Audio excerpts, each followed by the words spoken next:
Hello people, welcome back to my YouTube channel. And ముందుగా అందరికీ happy Varalakshmi వ్రతం. మేమైతే ఇక్కడ మా అత్తమ్మ వాళ్ళ ఊరికైతే వెళ్తున్నాము వ్రతం చేసుకోనికి. మనకి శ్రావణ శనివారాలలో సెకండ్ ఫ్రైడే అయితే వచ్చింది కదా వరలక్ష్మి వ్రతం. సో ఆ రోజు మిస్ అయిన వాళ్ళు నెక్స్ట్ ఫ్రైడే అయినా చేసుకోవచ్చు. సో ఈ వ్లాగ్ లో అయితే నేను ఎలా వరలక్ష్మి వ్రతం చేశాను మీరే చూసేయండి. లాస్ట్ ఇయర్స్ తో కంపేర్ చేస్తే ఈ ఇయర్ మాత్రం చాలా బాగా అయింది. ఫైనలీ ఇంటికి అయితే రీచ్ అయిపోయాం. ఇందులో స్పెషాలిటీ ఏంటంటే ఇది మా బుజ్జమ్మ ఫస్ట్ వరలక్ష్మి వ్రతం అన్నమాట.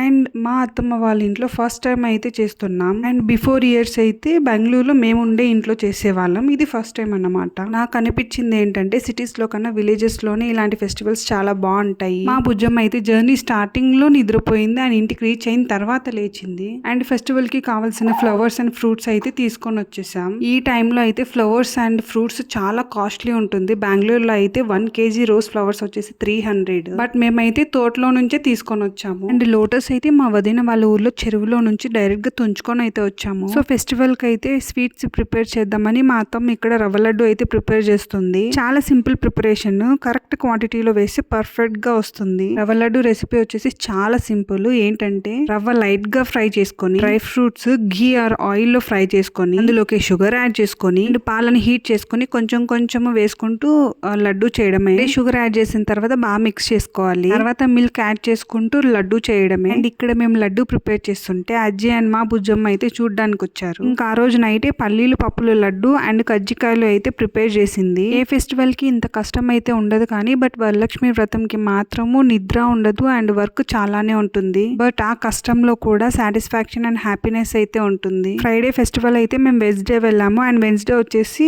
కావాల్సిన స్వీట్స్ అయితే ప్రిపేర్ చేసాం. అండ్ థర్స్డే వచ్చేసి షాపింగ్ అయితే వెళ్ళాము. కావాల్సిన ఐటమ్స్ అన్ని తీసుకొని రిటర్న్ టు హోమ్ అయితే స్టార్ట్ అయిపోయాం ఆటోలో. ఏదైనా వెహికల్ లో కూర్చుంటే మా బుజ్జమ్మ ఫుల్ సైలెంట్ అయిపోతుంది. ఫుల్ ఫెస్టివ్ మోడ్ కాబట్టి దట్టు వరలక్ష్మి వ్రతం కాబట్టి ఎక్కడ చూసినా ఫ్రూట్స్ అండ్ ఫ్లవర్సే. సో ఇంటికైతే వచ్చేసి కాసేపు తిని రెస్ట్ చేసి దేవుని రూమ్ లో అయితే ఫొటోస్ కి బొట్లు పెట్టేస్తున్నాను. నేను బొట్లు పెడితే మా అత్తమ్మ రిమైనింగ్ రెడీ చేస్తుంది. బికాస్ ఆఫ్ మా బుజ్జమ్మ డైలీ సైలెంట్ గా ఉండేది ఏడవకుండా, బట్ హెవీ వర్క్ ఉన్నప్పుడు మాత్రం ఏడుస్తూ కూర్చుంది. ఇంకా నేను బుజ్జమ్మ దగ్గరికి వెళ్తే ఇంకా మా అత్తమ్మ రిమైనింగ్ వర్క్ అంతా చూసుకుంది. ఇంకెలానో థర్స్డే కాబట్టి దట్టు దేవుని రూమ్ అంతా క్లీన్ చేసాం కాబట్టి ఇంకా ఆ రోజు అయితే దీపాలు పెట్టేసాను. బికాస్ ఆఫ్ రాఘవేంద్ర స్వామి కాబట్టి. ఇంకా థర్స్డే ఈవినింగ్ వచ్చేసి ఫుల్ వర్షం అన్నమాట. ఫుల్ గా అంటే ఫుల్ గా కాదు, ఒక ½ an hour అలా పడింది. ఏదన్నా ఫెస్టివల్ రోజు ఇలా వర్షం పడితే ఒక చిన్న డిసప్పాయింట్మెంట్ అన్నమాట.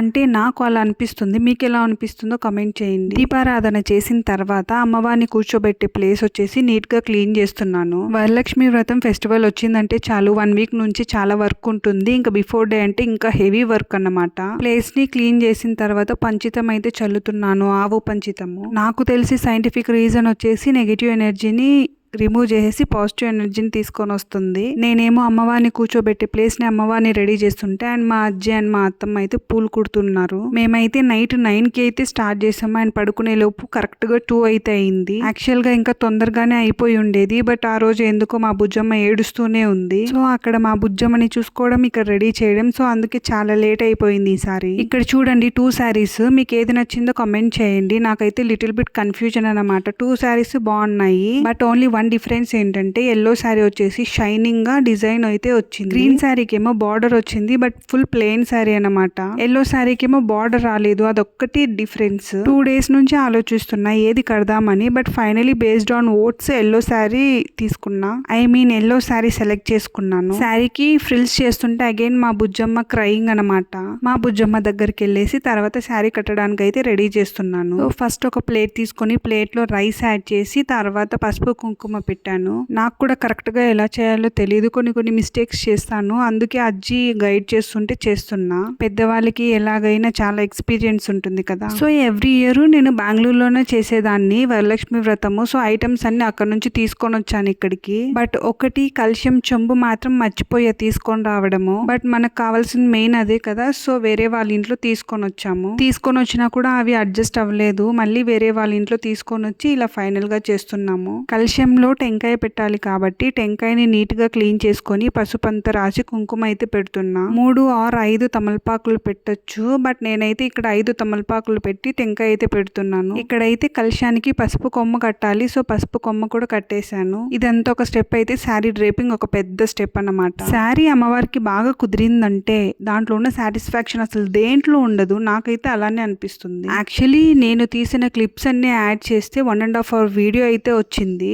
1.5 hour వీడియో యాడ్ చేశానంటే మీకు చాలా బోర్ కొట్టేస్తుంది చూడడానికి. సో అంత ఫాస్ట్ మోడ్ లో అయితే పెట్టేశాను. వీడియోలో చూపించే అంత ఈజీగా అయితే అవ్వలేదు, వరలక్ష్మి వ్రతం చేసే వాళ్ళందరికీ తెలిసింటుంది. బట్ ఈ సారీ ఏంటంటే సారీ ఒకేసారి సెట్ అయిపోయింది, చాలా బ్యూటిఫుల్ గా అనిపించింది. ఆ సారీ ఫ్రిల్స్ సెట్ అయ్యాయి చూడండి, చూస్తూనే ఉండిపోవాలనిపించింది సీరియస్ గా. ఇక్కడైతే నేను అమ్మవారి ముఖాన్ని రెడీ చేస్తున్నా. యాక్చువల్లీ ఏమైందంటే నేను వ్రతం అయిపోతూనే నెక్స్ట్ డే వచ్చేసి అన్ని ఐటమ్స్ తీసేసి ఒక దాంట్లో ప్యాక్ చేసి పెట్టేస్తాను అనమాట. సో అమ్మవారి ముఖం మీద లైట్ గా పెయింట్ అయితే వెళ్ళిపోయింది, సో పెయింట్ వేస్తున్నాను. అండ్ ఇక్కడ వచ్చేసి అమ్మవారికి పెట్టే జ్యువెలరీ అంతా వాటర్ లో క్లీన్ చేస్తున్నాను. ఎవరు యూజ్ చేయలేదంటే డైరెక్ట్ గా పెట్టొచ్చు, బట్ మనం యూజ్ చేసుకున్నాం కాబట్టి యూజ్ చేసినవి అలా క్లీన్ చేసి పెట్టాలి. ఆ ఫ్రిల్స్ ఆ శారీ చూడండి ఎంత క్యూట్ గా అనిపిస్తుందో. బార్డర్లెస్ శారీని ఇంత బాగుందంటే ఇంకా బార్డర్ వచ్చింటే అసలు అదిరిపోయేది. But it's okay, we should adjust with what we have. So ఈ ఫ్రైడే వరలక్ష్మి వ్రతం ఎవరు చేశారో కామెంట్ చేయండి, వీలైతే ఫోటో కూడా అప్లోడ్ చేయండి చూద్దాం. యాక్చువల్లీ ముందు చాలా మంది చేసేవాళ్ళు కాదు, చాలా కొంతమంది మాత్రమే చేసేవాళ్ళు ఈ వ్రతాన్ని. బట్ ఇప్పుడైతే ఆల్మోస్ట్ ఆల్ అందరూ చేస్తారు. వ్రతం ఇలానే చేయాలని రూల్ అయితే ఏమీ లేదు, ఎలా అయినా చేయొచ్చు, బట్ నీట్ గా మనశ్శాంతిగా చేయాలి. ఈ జడ వల్ల అమ్మవారికి వేరే లెవెల్ లుక్ అయితే వచ్చింది కదా, నాకైతే అలానే అనిపించింది. ఇక్కడ నేను బ్యాక్గ్రౌండ్ లో యూస్ చేసిన లోటస్ అండ్ ఫ్లవర్స్ వచ్చేసి ఆన్లైన్ లో అయితే పర్చేస్ చేశాను. మీకు ఏమైనా వాటి డీటెయిల్స్ కావాలనుకుంటే కామెంట్ చేయండి. ఇక్కడ యూస్ చేసిన ఫ్లవర్స్ అయితే నేను లాస్ట్ ఇయర్ యానివర్సరీకి అయితే తీసుకున్నా. అండ్ లోటస్ వచ్చేసి 2 years బ్యాక్ వరలక్ష్మి వ్రతం కి తీసుకున్నా. సో ఇక్కడితో మ్యాక్స్ అమ్మవారి డెకరేషన్ అయితే కంప్లీట్ అయింది. ఆల్మోస్ట్ నైట్ 1 o'clock అవుతుంది అనుకుంటా. అవుట్ సైడ్ రంగోలీ అయితే వేస్తున్నాము. నేను ఇంకా ఈ రంగోలీని పెద్దగా వేద్దాం అనుకున్నా, ఇంకా మా అత్తమ్మ చాలు అని చెప్పింది. ఇంకా నాకు కూడా పేషెన్స్ లేక ఇంకా ఓకే అని స్టాప్ చేసా. యాక్చువల్లీ ఇక్కడ రంగోలీ వేసే ముందు అయితే వర్షం పడింది, ఇంకా వేసిన తర్వాత పడి ఉంటే ఇంకా ఫుల్ డిసప్పాయింట్ అసలు. బట్ మా అల్లకి వేసిన తర్వాత వర్షం అయితే అస్సలు పడలేదు. అమ్మవారికి అలంకరణ అయితే కంప్లీట్ అయింది, బట్ అమ్మవారికి పెట్టాల్సిన ఫ్రూట్స్ అండ్ స్వీట్స్ పెట్టడానికి ఒక స్టేజ్ కావాలి కదా. సో ఇక్కడ నేను యూజ్ చేసే మ్యాట్ ఫస్ట్ వరలక్ష్మి వ్రతం స్టార్ట్ చేశాను కదా అప్పుడే తీసుకున్నాను, ఓన్లీ వరలక్ష్మి వ్రతం కి మాత్రమే అని. సో ఈసారి అయితే కొంచెం డిఫరెంట్ గా టమోటా క్రేట్స్ ఉంటే వాటిని టై చేసేసి దాని మీద మ్యాట్ అయితే వేసేసాము. సో విలేజెస్ లో అయితే అరటి కొమ్మలకి అరటి ఆకులకి అసలు ఏం కొదవే లేదు, ఈజీగా అయితే దొరుకుతాయి కదా. సో మా అత్తమ్మ అయితే 2 అరటి కొమ్మల్ని అయితే తీసుకొని వచ్చింది. అండ్ రిమైనింగ్ డెకరేషన్ ఫ్లవర్స్ వచ్చేసి కొనుక్కొని వచ్చాం. అండ్ వాటిని స్టిఫ్ గా నిల్చోబెట్టడానికి ఒక బౌల్ తీసుకొని అందులో రైస్ యాడ్ చేసుకొని పెట్టాము. వాటిని నిల్చోపెట్టడానికి రెడీమేడ్ ఎన్నో వచ్చాయి, అవి తీసుకోలేదు ఇంకా. సో అమ్మవారు అంటే మనకి మెయిన్ గా గుర్తొచ్చేది డబ్బులు. సో నాకైతే ఈ పాయింట్ తెలుసుకోవాలని ఉంది. సో మీరు అమ్మవారి ముందర ఎంత అమౌంట్ పెట్టారో కమెంట్ చేయండి. వరలక్ష్మి వ్రతం ఎవ్రీ ఇయర్ ఇలానే చేస్తాం, బట్ ఇయర్ బై ఇయర్ ఏదైనా కొత్త పాయింట్ యాడ్ అవుతూ ఉంటుంది. ఇక్కడైతే అమ్మవారికి కావాల్సిన స్వీట్స్ అయితే మేమే ప్రిపేర్ చేసాం, బట్ చెక్లీ అండ్ అప్పడం వచ్చేసి కొనుక్కొని వచ్చాము. ఇక్కడైతే ఒక పాయింట్ అర్థమైంది ఏంటంటే ఏదైనా సరే మనం తినే ఐటమ్ కొనుక్కొని రాకూడదు. నాకు తెలిసి అవి మ్యాక్స్ షో పర్పస్ కోసం మాత్రమే, తినడానికి అయితే కాదు. అదే కొంచెం లేట్ అయినా మనమే ప్రిపేర్ చేస్తే ఆ తర్వాత మనమే కదా తింటాము. ఏమో నాకు అలా అనిపించింది, ఇంకా టైం లేని వాళ్ళు ఏం చేయలేరు కదా. సో ఇక్కడ నేను యూజ్ చేసిన లైట్స్ కూడా ఆన్లైన్ లో తీసుకున్నవే లాస్ట్ ఇయర్ మా యానివర్సరీకి, అవైతే ఇప్పుడు ఇలా ఇక్కడ యూజ్ చేసుకున్నాం. చూడండి ఇక్కడ ఆల్మోస్ట్ 2 o'clock అయితే అయింది కదా. సో ఈ టైం కి మేము పడుకోవడానికి అయితే వెళ్ళాము. సో ఇక్కడైతే ఆల్మోస్ట్ ఆల్ అంతా రెడీ అయిపోయింది, ఓన్లీ ఫ్లవర్స్ అండ్ దీపారాధన పెండింగ్ అన్నమాట. సో ఇదంతా అమ్మవారికి సంబంధించిన ప్రాసెస్ కాబట్టి స్నానం చేసి నీట్ గా ఉండి ఈ ప్రాసెస్ అంతా చెయ్యాలి. ప్రాసెస్ అంటే ఏమీ లేదు, అమ్మవారిని రెడీ చేయడం, ఫ్రూట్స్ అండ్ స్వీట్స్ అంతా పెట్టడం. నైట్ ఏమో 2 o'clock అయింది పడుకునే లోపు. అండ్ మార్నింగ్ వచ్చేసి మా అత్తమ్మ 4:30కి లేచింది అండ్ నేను వచ్చేసి 5కి లేచా. అమ్మవారికి ఇక్కడ ఒబ్బట్టు మెయిన్ ప్రసాదంగా పెడతారంటే, సో మా అత్తమ్మ అయితే 4:30కి లేచి ఒబ్బట్టు ప్రిపేర్ చేస్తుంది. అన్ని వంటలు ప్రిపేర్ చేసి పెట్టే లోపు టైం అయిపోతుంది పూజకి. సో ఒబ్బట్టు ఒక 4 or 5 ప్రిపేర్ చేసి పెట్టి పూజ అయితే ఫినిష్ చేశాను. ఇది నా festival look and out fit. మా బుజ్జమ్మ ఏమో 6:30కే లేచేసింది, బట్ స్నానం అయితే చేపించలేదు, డైరెక్ట్ గా పూజలో కూర్చోబెట్టేసాము. పిల్లలకి స్నానం చేయకుండా పూజలో కూర్చోబెట్టడం అలా అంతా కౌంట్ చేయకూడదు అంటారు కదా. ఇంకా స్నానం చేపిద్దామంటే 7:30 లోపు పూజ చేయాలన్నారు. ఇంకా 7:30 లోపు అంటే సన్లైట్ అప్పుడే రాదు కదా, సన్లైట్ రాకుండానే స్నానం చేసే కోల్డ్ అవుతుందని నేను చేయించలేదు. ఇంకా అప్పుడప్పుడే సన్లైట్ అయితే స్టార్ట్ అయింది అండ్ 9 or 10కి అలా తలస్నానం చేపించాము. చేసుకున్నాము. నేను డైలీ నార్మల్ డ్రెస్లో కనిపించి ఒకేసారి శారీలో నీట్గా రెడీ అయ్యి కనిపిస్తే మా బుజ్జమ్మ అలానే చూసుకొని ఉండిపోయింది. ఫైనలీ పూజ అయితే 7:30 లోపు అయితే ఫినిష్ చేసేసాము. ఈసారి అయితే నేను వినాయకుడి మంత్రము అండ్ అమ్మవారి మంత్రాలు కొన్ని చదివి అయితే పూజ చేశాను. బికాస్ ఏ పూజ చేయాలన్నా ముందు వినాయకుడికి పూజ చేయాలంటారు కదా. సో పూజ ఫినిష్ అయిన తర్వాత అసలైన టాస్క్ స్టార్ట్ అయ్యింది. వంట చేయడము.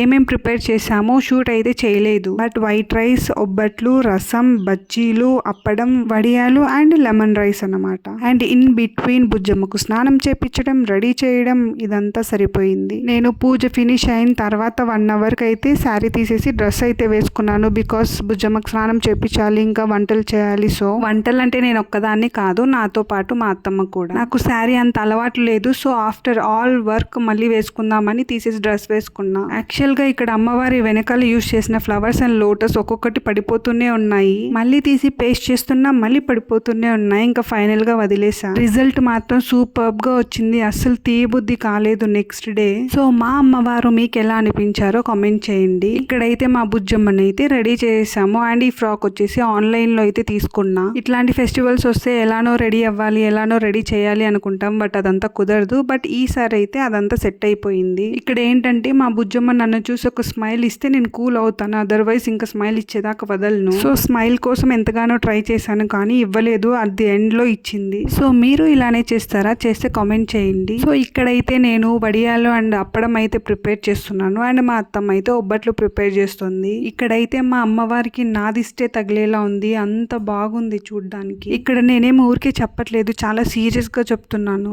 మా అమ్మవారు చూడ్డానికి చాలా ప్లెజెంట్ గా ఉంది. అండ్ మీకు ఎలా అనిపించిందో కామెంట్ చేయండి. అండ్ ఇక్కడ అమ్మవారి బ్యాక్గ్రౌండ్ లో మీరు అబ్జర్వ్ చేస్తే చూడండి, ఆల్మోస్ట్ ఆల్ అంతా కింద పడిపోయినాయి. ఇక్కడ మేమైతే డబల్ టేప్ యూజ్ చేసుకుని పేస్ట్ చేసాం. బట్ గమ్ అంత స్ట్రాంగ్ గా లేదనుకుంటా. యూజువల్లీ వరలక్ష్మి వ్రతం వచ్చిందంటే చాలు videos by videos YouTube and Instagram లో దిగిపోతాయి. బట్ ఇట్స్ ఓకే, ఎవరి యూనిక్ స్టైల్ వాళ్ళకు ఉంటది కదా. కొందరు సింపుల్ గా చేస్తారు, ఇంకొందరు గ్రాండ్ గా చేస్తారు, ఇంకొంతమంది ఇంకా గ్రాండ్ గా చేస్తారు. బట్ మెయిన్ భక్తి ఈజ్ వెరీ ఇంపార్టెంట్. నేను అండ్ మా బుజ్జమ్మ ఎలా రెడీ అయ్యామో ఈ ఫుల్ వ్లాగ్ లో అయితే ఇంక్లూడ్ చేయలేదు. అండ్ షార్ట్స్ లో అయితే వస్తాయి. Don't miss to watch those shorts. So ఇదైతే మా బుజ్జమ్మ అవుట్ఫిట్. ఫ్రాక్ వచ్చేసి ఆన్లైన్ లో తీసుకున్నా అండ్ బ్యాంగిల్స్ వచ్చేసి ఆఫ్లైన్ తీసుకున్నా. మ్యాచింగ్ గ్లాస్ బ్యాంగిల్స్ తగిలించుకుంటుందని చెప్పి మేము వెల్వెట్ బ్యాంగిల్స్ అయితే తీసుకున్నాం. మా బుజ్జమ్మ స్మైల్ ఎలా ఉందో కామెంట్ చేయండి. అలాగే మా అమ్మవారు ఎలా ఉన్నారో కూడా కామెంట్ చేయండి. Only 1 point, don't miss to subscribe my YouTube channel for more videos. ఈ వ్లాగ్ మీకు నచ్చినట్లయితే don't forget to like, share and subscribe for more fun and entertainment. That's all about the day of Varalakshmi Vratam. Thank you for watching. Bye bye.